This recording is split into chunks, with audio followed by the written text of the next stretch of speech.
एक नगर में देवरानी और जेठानी रहती थी। जेठानी तेज तर्रार और घमंडी स्वभाव की महिला थी, जबकि उसके विपरीत देवरानी शांत और मृदुभाषी महिला थी। उन दोनों की कोई संतान नहीं थी। इस कारण दोनों ही बहुत दुखी और परेशान रहती थी। संतान प्राप्ति हेतु जो कोई भी उपाय और पूजा पाठ लोग बताते थे, वे सब करती थी, परंतु वे दोनों अभी तक संतान सुख से वंचित थी। ये सुनकर वे दोनों महात्मा के पास जाती हैं और उनको प्रणाम कर अपनी समस्या बताती हैं।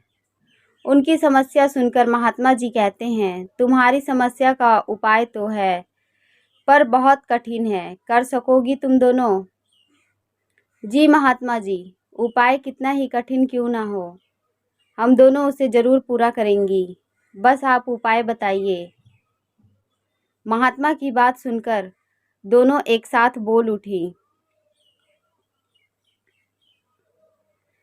उनकी बात सुनकर महात्मा बोले, इस बार आने वाली अमावस्या को तुम दोनों 1 साल के अंदर के बच्चे के जन्म के समय के बाल लेकर आना। यानी जिस बच्चे का मुंडन संस्कार ना हुआ हो, याद रखना बाल कटे हुए ना हो, जड़ से उखाड़े हुए होने चाहिए। उन बालों से मैं एक ताबीज बना दूंगा, जिसे पहनने से तुम्हें वर्ष भर के अंदर ही संतान की सुख की प्राप्ति होगी। महात्मा जी को प्रणाम कर दोनों वापस घर आ गईं। अब वे ऐसे बच्चे की तलाश में जुट गईं जो 1 वर्ष का ना हुआ हो और उसका मुंडन संस्कार भी ना हुआ हो।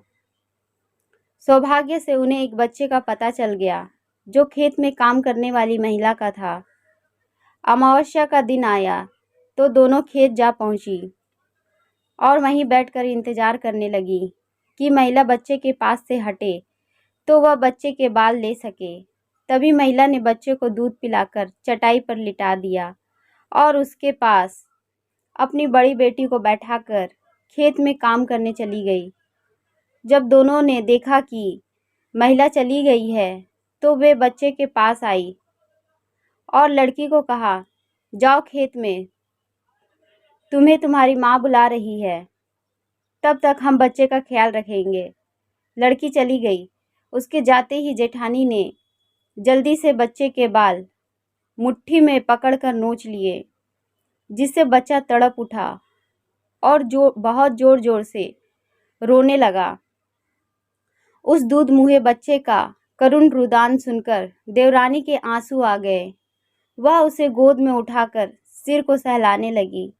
तभी उसकी जेठानी बोली, अरे ये क्या कर रही हो? जल्दी से बाल उखाड़ कर चलो, नहीं तो वह महिला आ जाएगी। उसकी बात सुनकर देवरानी बोली, नहीं नहीं दीदी, ये काम मुझसे ना होगा। आप देख रही हैं ना कि आपके इस तरह से बाल नोच लेने से बच्चा कैसे दर्द से छटपटा रहा है। पागल हो गई है क्या? ऐसे किसी भी बच्चे से ममता दिखाएगी तो कभी भी तू माँ ना बन पाएगी। तूने सुना नहीं था कि महात्मा जी ने क्या कहा था कि इस उपाय से हमें संतान की प्राप्ति अवश्य होगी?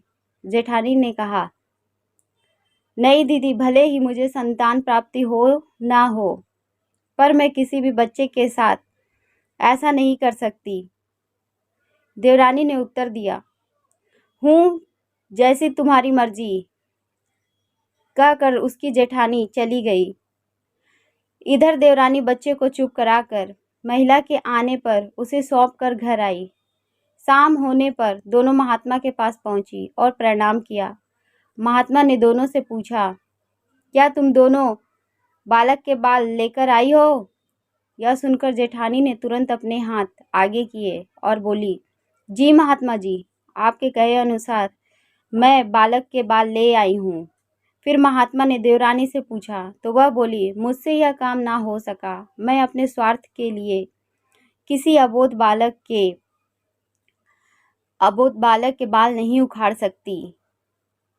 जब जेठानी जी बच्चे के बाल उखाड़ रही थी तो उसे कितनी पीड़ा हो रही थी, जो मुझसे देखी नहीं गई। अब चाहे मुझे संतान सुख की प्राप्ति हो ना हो, पर मैं यह घृणित कार्य नहीं कर सकती। महात्मा जी मुस्कुराए और बोले, यह तो तुम दोनों की परीक्षा थी जिसमें तुम सफल हुई। जिस स्त्री में हर बच्चे के प्रति ममता और वात्सल्य हो, जो अपने स्वार्थ के लिए किसी और का अहित ना करे, मेरा आशीर्वाद उसके साथ है। भगवान तुम्हारी मनोकामना जल्दी पूरी करेंगे। वही जेठानी अपना सा मुंह लेकर रह गई। इस कहानी की लेखिका है रिंकी श्रीवास्तव। तो दोस्तों, कहानी पसंद आई हो तो वीडियो को लाइक करें, चैनल को सब्सक्राइब